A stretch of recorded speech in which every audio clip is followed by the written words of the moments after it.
ദേവസ്വം ബോർഡിന് കീഴിലുള്ളതാണ് ക്ഷേത്രം. സമിതിയുടെ സാമ്പത്തിക ക്രമക്കേട് ജനം TV വാർത്തയാക്കിയിരുന്നു. വിവരങ്ങളുമായി സുബിൻ കെ തോമസ് ചേരുന്നു. സുബിൻ, വിവരങ്ങൾ.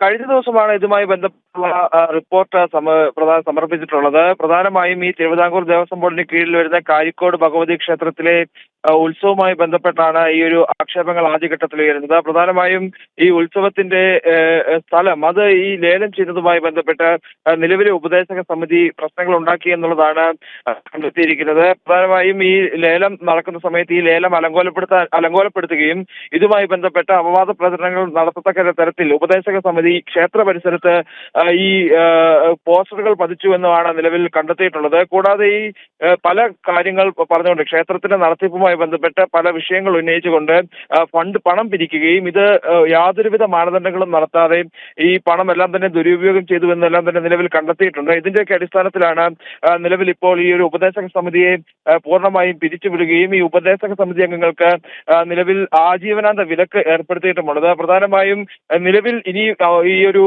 ക്ഷേത്രവുമായി ബന്ധപ്പെട്ടുള്ള മറ്റ് ചടങ്ങുകളും ഉത്സവവും എല്ലാം തന്നെ ദേവസ്വം ബോർഡ് നേരിട്ട് നടത്താനാണ് തീരുമാനിച്ചിട്ടുള്ളത്. കൂടാതെ തൃക്കാരിയൂർ അസിസ്റ്റന്റ് ദേവസ്വം കമ്മീഷണറോട് ഈ ഉപദേശക സമിതിയുടെ കണക്കുകൾ, ക്ഷേത്രത്തിന്റെ കണക്കുകൾ കൃത്യമായി ഓഡിറ്റ് ചെയ്യുകയും ഏതെങ്കിലും തരത്തിലുള്ള അഴിമതി തെളിയുകയാണെന്നുണ്ടെങ്കിൽ ഈ ഉപദേശക സമിതി അംഗങ്ങൾക്കെതിരെ ക്രിമിനൽ കേസ് കൊടുക്കാനും നിലവിൽ തിരുവിതാംകൂർ ദേവസ്വം ബോർഡ് നിർദ്ദേശം നൽകിയിട്ടുണ്ട്.